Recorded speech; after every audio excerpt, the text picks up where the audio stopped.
You're listening to the Courtyard Club Call by the Scarf Bagara War, part of the Talksport Fan Network, by county fans, for county fans. Hello everybody and welcome to episode 34 of the Courtyard Club Call. Today we will be discussing the 2-1 victory over Barnsley. We are recording this on the Sunday, so 24 hours after that game, which takes us to 5 wins on the trot. I'm Jimmy Harmer, and tonight, as always, I'm joined by Dan Culverwell. Hi, Dan. Hi, Jimmy. I hope everyone's okay. Yeah, I am good. I'm good. And we've also got super fan guest, Steve Barnsley. Hi, Steve. Hi, guys. Yeah, good to be back again. Thank you. Thank you for coming on. Looking forward to having a chat with you about County. And we also have my daughter. So Chloe's on with us today as well. Hi, guys. Brilliant. Cool. So 3 out of the 4 of us went to the game. So me, Steve and Chloe. Dan, you managed to watch the stream. So at least we'll get some opinions from you in relation to what the Sky Plus coverage was like, I guess. I only do JK coverage. I can't be doing with players telling us that, you know, Bailey's on loan from Salford and stuff like that. So, yeah, I stick to international waters and listen to JK and Sam Byrne. Fair enough. Cool. Good. Okay. Well, should we get cracking on the starting 11, Dan? I don't think anyone would have got 11 out of 11 on this one. No, definitely not. I think the guys that play the FOT mob pick the 11 would have been looking at them bonus points to get 11 out of 11. Obviously, the big shock was that Maka was missed out due to injury. We're hoping it's not a long-term injury. I believe Dave Challoner did comment in hospitality that he was expected 7 to 10 days to be out. I'm not sure what sort of injury he's picked up, but hopefully it's no more than 7 to 10 days, because I think he's been a sort of critical part of the team's performance in the last sort of few games. But saying that, the standing that he came in, I think we're all really sort of surprised with actually how well he did, which was Brad Hills, which was the loan signing on deadline day from Norwich. So the starting 11 was Ben in goal. You had a back three of Ethan Pye, Connolly and Brad Hills. Your wing backs was Toure and Carl Noyle. So Noyle's moved into the position that Maka had from out that back three. A centre midfield of Norwood and Bate. You had Will Collar playing in that hole, and Wootton and Olaofe up front. And the biggest sort of real change in that from the Leyton Orient game was where Olaofe at Leyton Orient was very much on the wide left and giving a lot of wide and pace to that side, but he was more up front with Wootton, playing on the right hand side of Wootton and very, very close. And it was they sort of really linked up well, I thought. So yeah. You do wonder, Steve, whether Dave has maybe tweaked that formation, sort of going with those two strikers with the 3 midfielders to sort of take into account the fact that once Powell's back from injury, we've got 6 very, very good midfielders. So maybe pick 3 out of those 6. What do you reckon? Yeah, I think so. It's kind of a bit of an embarrassment of riches now, isn't it, in that midfield? You know, it was only a couple of weeks ago you couldn't see a midfield without Camps and Norwood in it. And then, you know, Bate comes back from injury, and then Camps picks up a niggle and he fits straight back in. And now Moxon's in the team. It's an absolute embarrassment of riches, and I think it's going to make us really strong for the rest of the season. So it's good to see. I think the formation's about right at the moment as well. Yeah, no, I agree. I mean, you touched on it, didn't you, Dan? The introduction of Brad Hills into this team. He's a 20-year-old. He was Accrington Stanley's Player of the Season, I think, when he was on loan last season. I think I heard or read somewhere. Chloe, I mean, he impressed us, didn't he? Yeah, I was surprised that he got a start in the team, actually, after, coming in so soon. But, I mean, what a debut. To get man of the match on your debut, that is just unbelievable. And what I like the most about him is that he was just a really solid defender. And what some of our defenders do is they kind of, when they get the ball back, they often try and hoof it up because they panic a little bit. Whereas with him, he was so composed and he was looking up for the pass. And I really enjoyed that kind of composed nature of him. He was good on the ball, wasn't he? That was my biggest surprise. And, coming from Accrington, and no disrespect to Accrington, but they were down the bottom end of the table, weren't they? And, it was a big battle for them last season.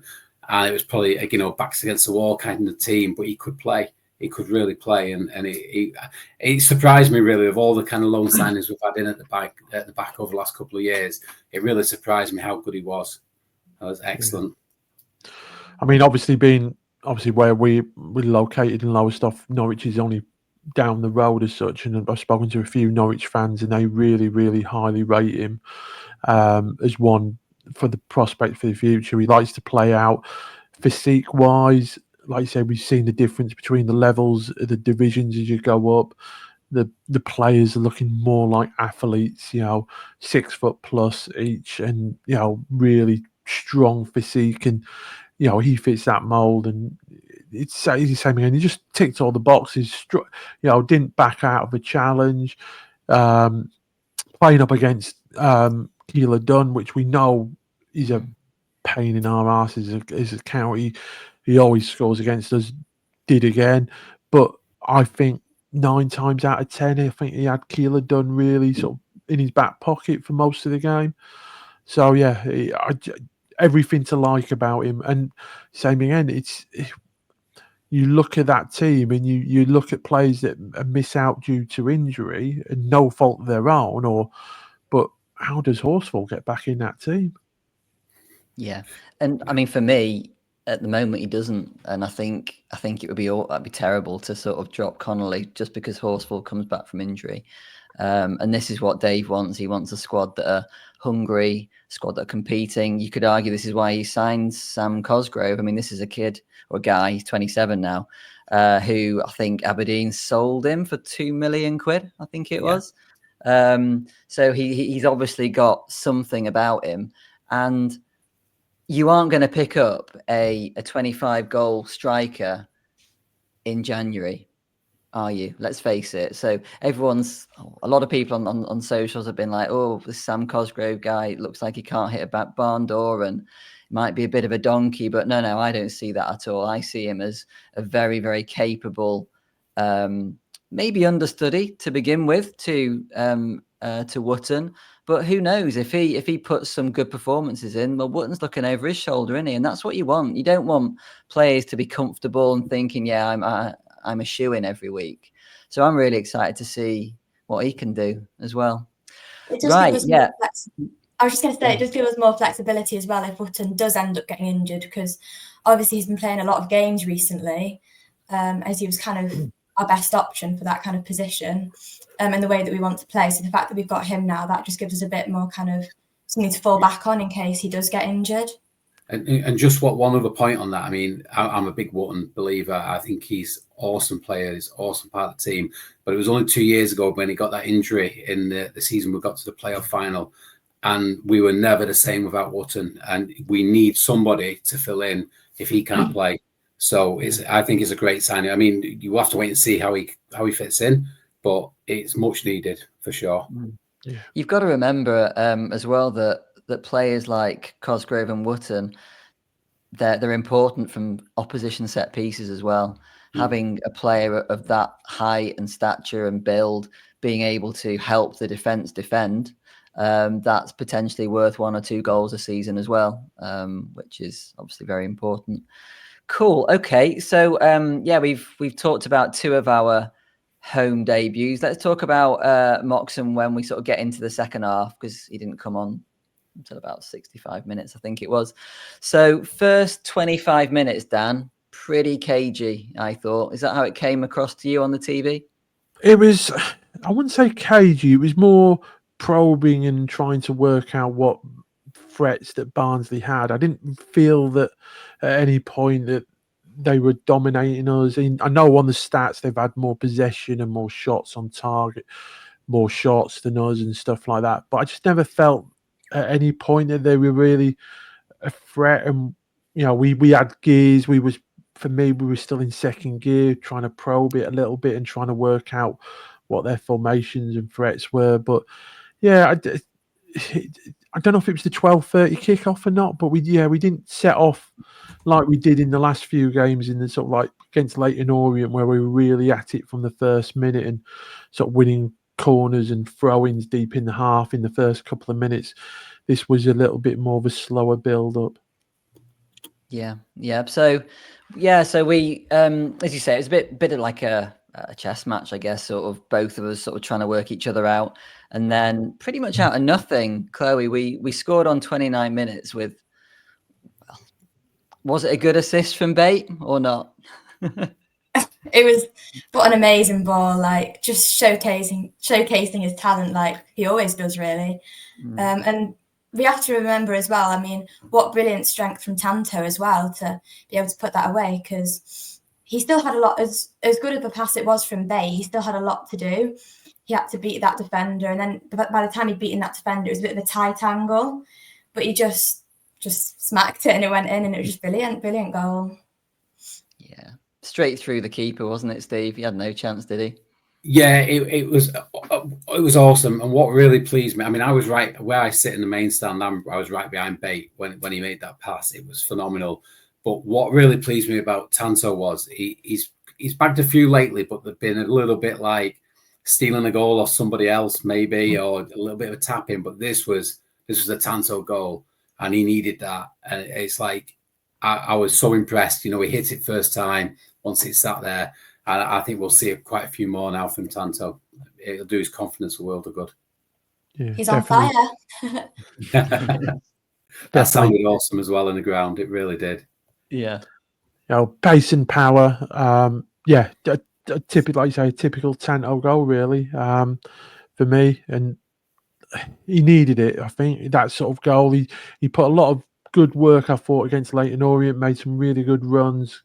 But yeah, that goal was, and it was from their goal kick as well. Their goalkeepers kicked it out. Bates, on the half volley or the volley, wonderful pass, and like you say, he's done everything, and strength and power, and just a finish really. So yeah, he seems to have his mojo back, which is really great to see. Yeah, 100%. I think what's nice to see as well is that Tanto and Wootton are starting to be a bit more of a partnership as well. So I think one of my criticisms when the two of them played sort of in the past, maybe they didn't really work that well off each other, but something is starting to click there, which is also really, really good to see. So a bit like buses, we get one. And then Steve, was it a penalty for you from where you were? It looks you like really see if you were in the main stand. But in the main stand, the angle right, the player was kind of between me and the incident, and so it looked like a penalty. I've actually watched it back a few times. I'm not 100% to be honest. It looked a little bit soft, but he did seem to just catch him maybe. But I'll take it, whatever. I don't know what you guys thought. I've seen him given, and I've seen him not given. Yeah. It's one of them ones. I don't think Noyle was going anywhere. I think it's just poor defending, because I don't think Noyle. If he stayed on his feet, Noyle's going nowhere. I don't think he was going to cross get anything out of it. There's a little bit of contact there, but like you say, we've had them some same sort of soft penalties, we'd say, given against us this season. So I'm not going to complain. No. I guess the only thing that I would say is that I didn't think that their players were particularly surprised that it was given. I think the guy that gave it away was a bit pissed off, obviously, but the rest of his team, it's not like they crowded the ref or anything like that. So 50-50, but we'll take it every day of the week. And then obviously Will Collar steps up to take the penalty. Dan, I don't believe there was anybody guarding the penalty spot. This is your... No, it was a bit of a weird one, because on the commentary, we all thought, is Will Collar's got the ball? Is he holding it on, guarding it, like you say, for somebody else? Obviously, with the departure of Louis Barry, that's the first penalty we've had since the departure of Louis Barry, so we weren't sure who was going to be taking the penalty kicks. Obviously, Will's, I don't think he's ever missed a penalty for County. Oh, don't say that, Dan. Don't say that. Next game. He's never missed one so far, touch wood. Yeah. But yeah, he took the ball, stood there, guarded it, and put it in, basically sent the keeper completely the wrong way. And yeah, a really good penalty. I bet you wish Ibby had taken that penalty, because you remember on the last Courtyard Club call, you told everybody to put a quid on Ibby scoring, didn't you? Do you remember? Well, and he had a shot. He did have a shot. He had a chance. Yeah. Yeah. That's all I want out of him. He's a good chance every game, to be honest. But yeah, he did have a chance. I think it was the first chance in the game in about 11 minutes.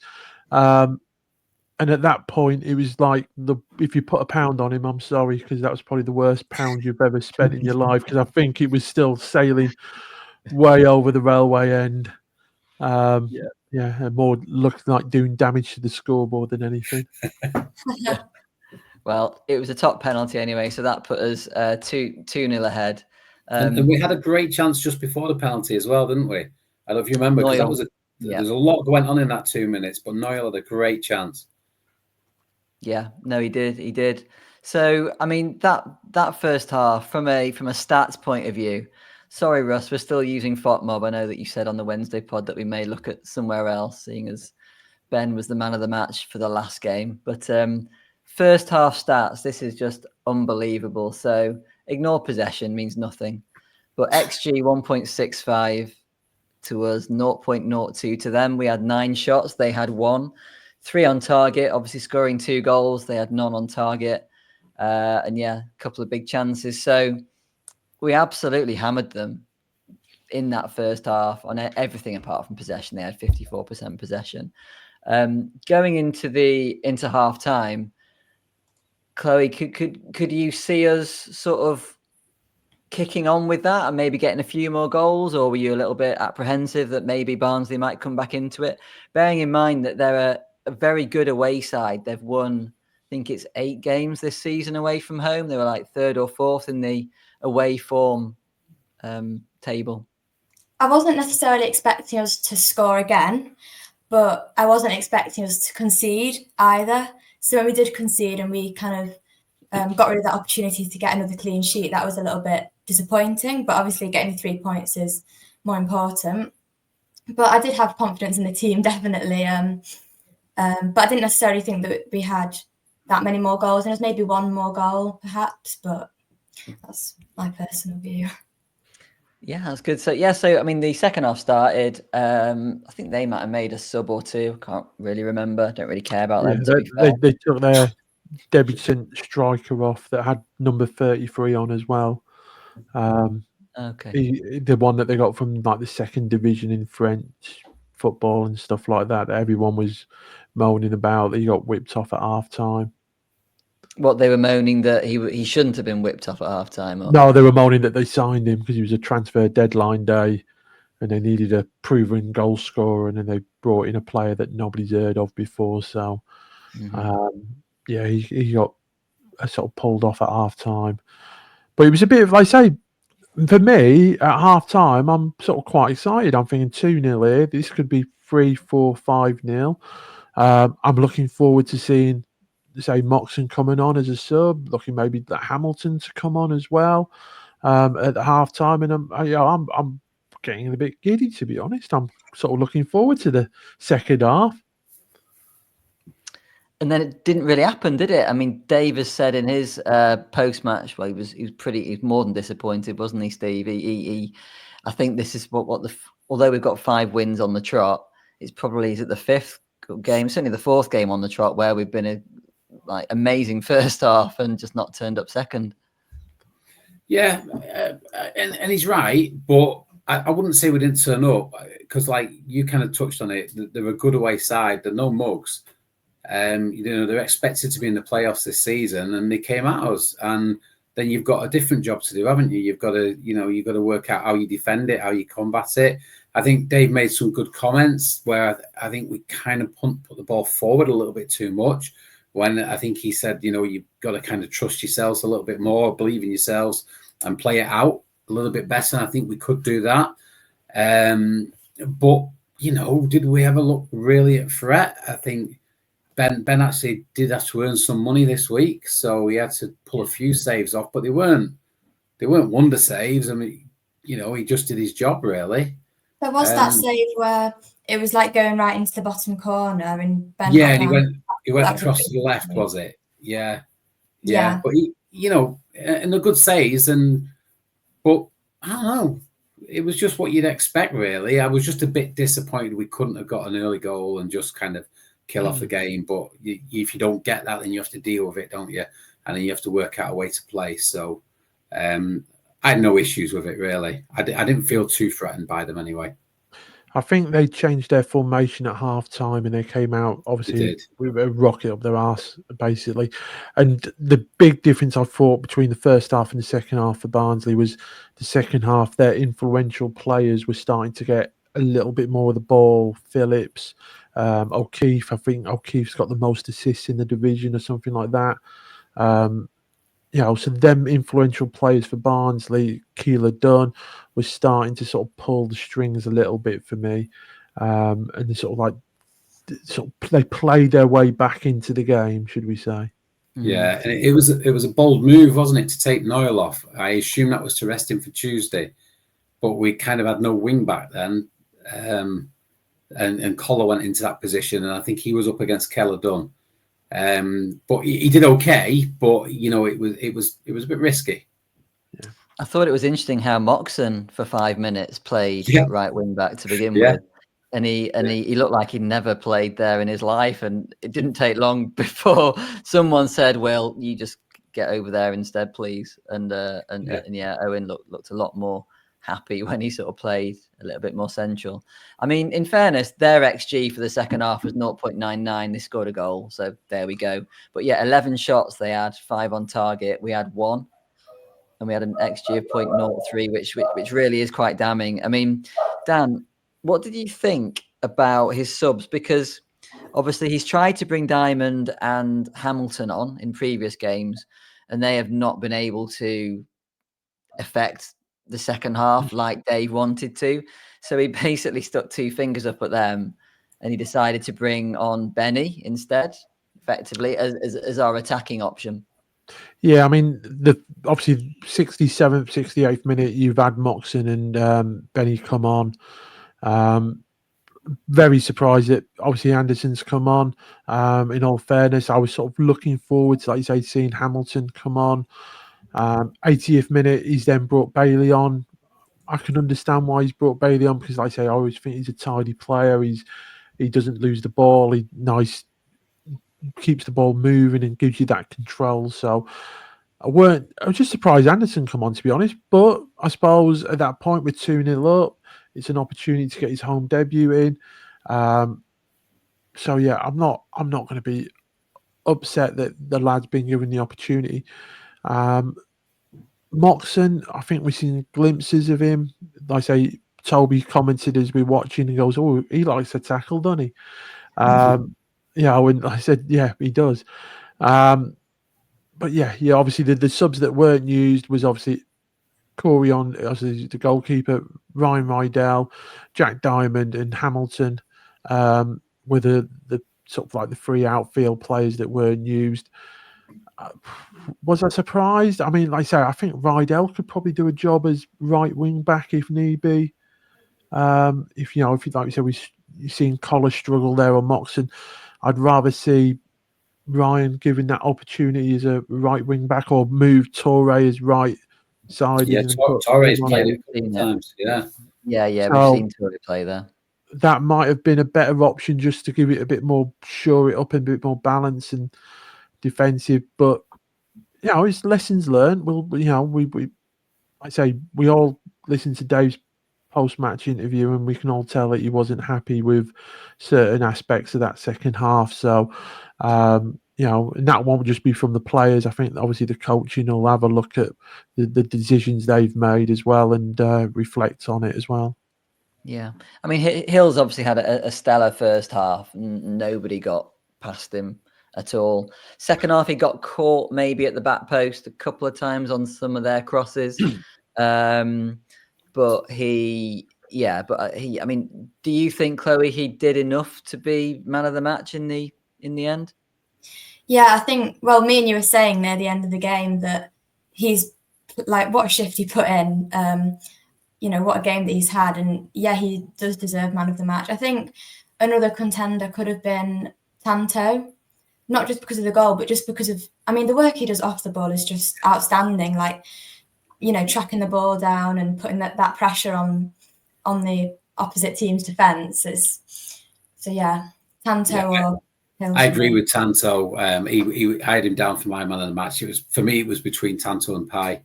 I thought Pai was outstanding. I thought Hills did a great job, and I think his rating was it 8 out of 8.1, maybe 8.1. But for me, I did feel like Pai edged him just slightly, but I thought Tanto's performance was superb, and I would have been tempted to give it to him. I agree with you on that one. I think it's interesting how we've now got our Wootton back up in Cosgrove, but we haven't got a Tanto backup. He is the guy that makes the opposition defence sit further back because they're scared of his pace. And we don't. I believe Sam Cosgrove likes to run in behind. That's what Dave has said a couple of times. So he's done pretty well doing that. Dan, do you think it could be an issue if something does happen to Olaofe and he's out for a couple of months? Can you see us having problems? The fact that we haven't got that pace up there. It's a bit of a hard one. Oh, excuse me. I think you could say that with a lot of players if they get injured. What is the option on there? I think Jack Diamond playing up alongside Wootton is an option. So yeah, it's a bit of a hard one. I was actually impressed with Benno though for his first home appearance. I was impressed with him. He was quick. His movement was very good. He wasn't afraid to put a tackle in. Because like my position in the game, where I sit in the main stand, I was very close watching him, and I was very impressed with him. The guy's only 19 years old, and you can tell he's played men's football for a few years, and I thought it was really good. He's not at the level of the others yet, but for his home first game, I was very impressed.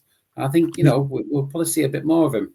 He didn't come across as lightweight as I thought. I thought he was going to be a little, like say, a young man, a little bit not physique, a little bit lightweight, but he definitely got himself about. He won the ball, tracked back a couple of times, I think, and won the ball back in good positions. So, and I think, yeah, he's, like I say, one to watch. There's no expectation on him, and he'll come good. And just pointing out on the Brad Hills as well, the fact that he played 90 minutes was outstanding because, he's come from Norwich. The most he's actually played, I think, really for Norwich was 45 minutes against Brighton in the FA Cup at the beginning of January. He played 6 minutes against Watford on the 1st of February, but he's hardly played any football at all, apart from obviously academy football. But we know academy football to men's football is completely worlds apart. So for him to, like you say, to get through 90 minutes is absolutely fantastic. And like you say, the few little sloppiness errors maybe at the end of the game is understandable because, like you say, fatigue, he's probably running really on just adrenaline at that point. I guess what you can say about a centre-back, though, is they're not making those lung-busting runs that maybe your wing-backs are or your forward players are, sort of trying to get in behind the line. Didn't he, though? He did in the first half. There was a couple of times where he did a Akil Wright-esque, picked the ball up and carried it forward.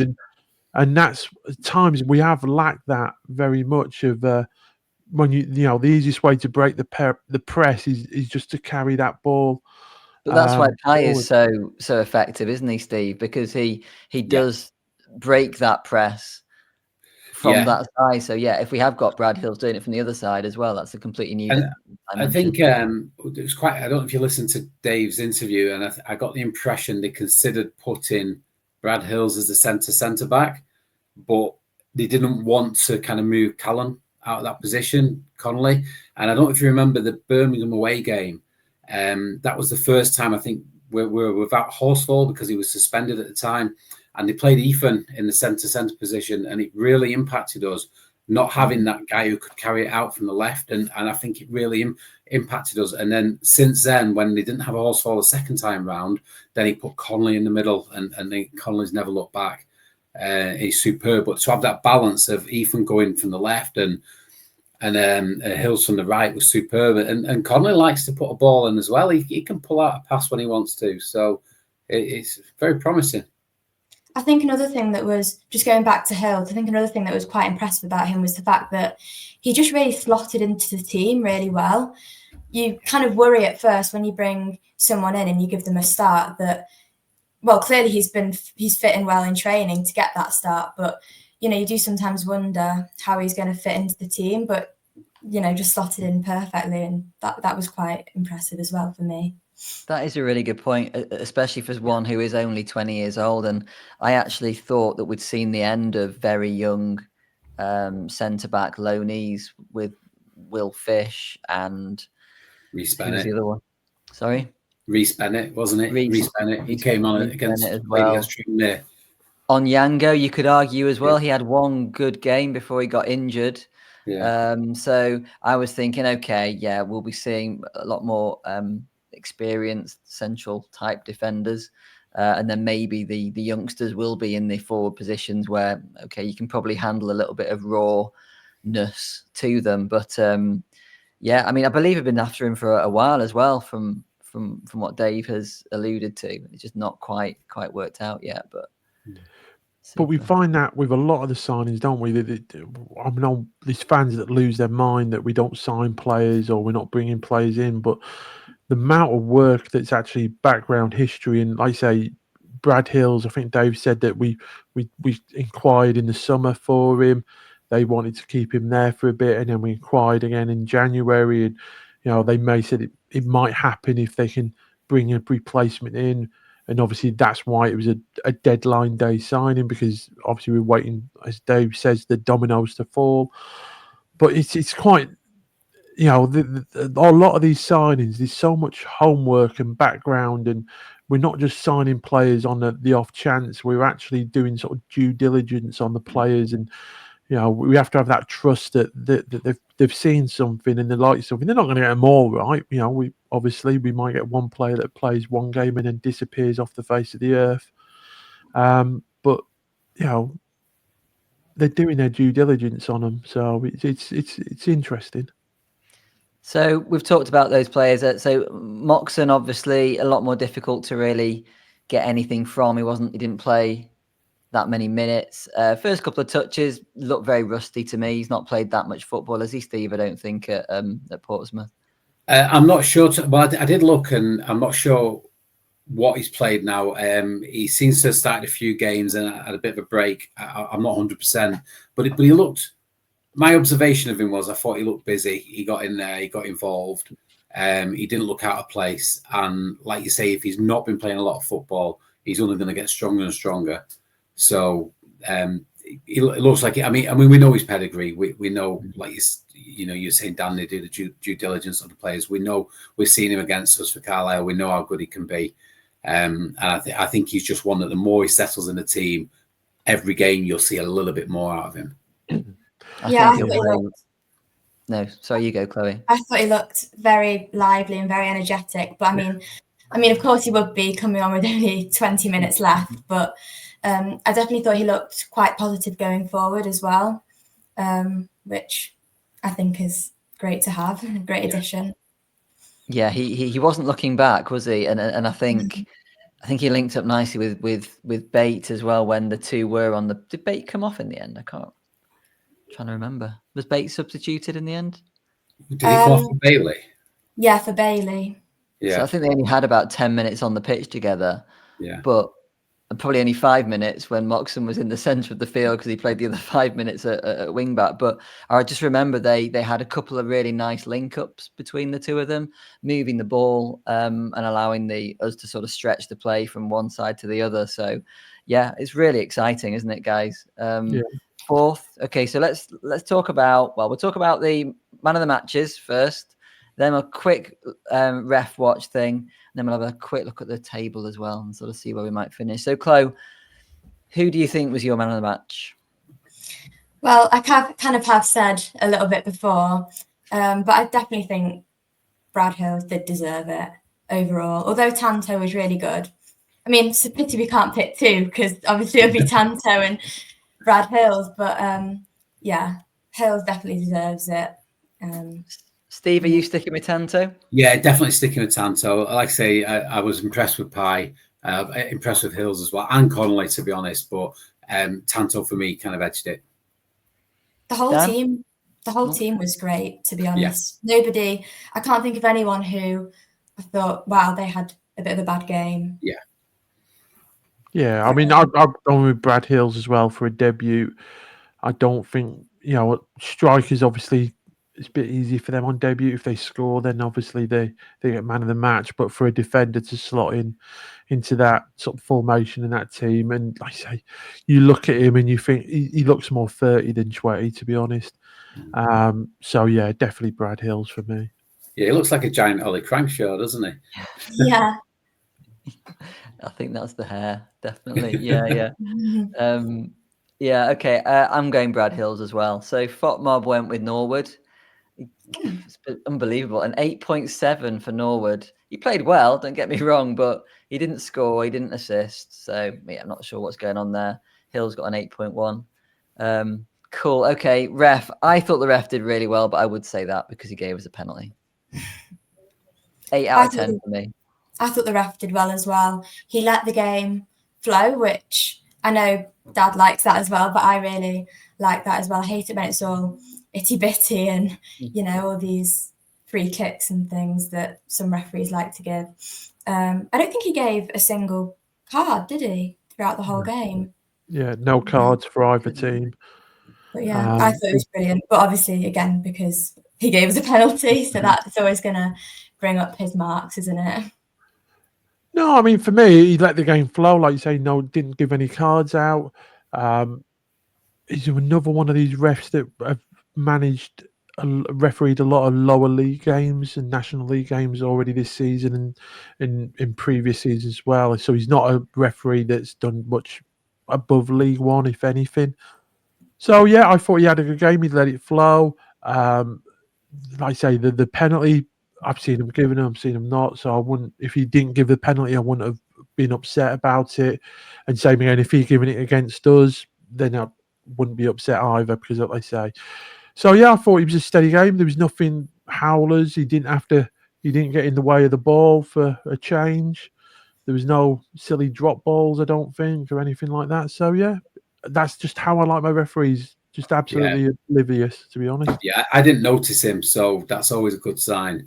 But I did notice the linesman on the main stand side. He could not keep up with play. I don't know if anyone noticed that, but he was 6 yards behind the play every single time.